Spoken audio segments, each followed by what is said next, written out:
الله عليكم ورحمة الله تعالى وبركاته كلنتي عن أو نحن داود الملك استوى مقال كي سو قاريو وبعض يدرس ميديا جروب يبرنامج كي كعوة دلكاga سيدادو حبو رمي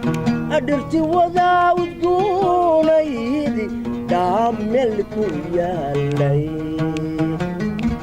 barnaamijkeenu caawa daawadayaal saas uu inoogu bilow yahay waxaynu casuumanay kamanka iyo cuudka iyo codka bilicda sane ee ka soo baxay Ibrahim Muumin Liiro hedalaaca eegmaada libiqsiga indhehen qaabo nafta luuhashay galiso lililka caashaqa nafta luuhashay galiso lililka caashaqa hurdadii kala siimay wana laba lagdooda hees aan wanka ku galay beerta xurriyadda markaa tiyaatar ma jirin magaalada Hargeysa aan wanka kaga galay oo ah buurta shaqali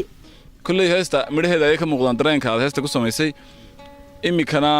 waxaanu ka codsanaa heesta iyo qisadeedii oo kooban inkastoo ay waqti orahay oo aan xusuusaa in la fadhaahayn haddana haddii aad nala wadaagi karto horta mandada meelay hadhaysay adadaan u rareeyo dhalanteeda biya moodo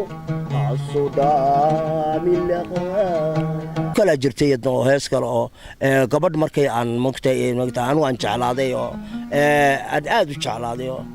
iska kay diiday way jirtaa baad u maasantahay Ibrahim Muumin Liiro iyo Mustafa Idris Iskache oo aad gacantiisa arkaysaan oo Ibrahim codkiisa maqlaysaan baan la caweynaynaa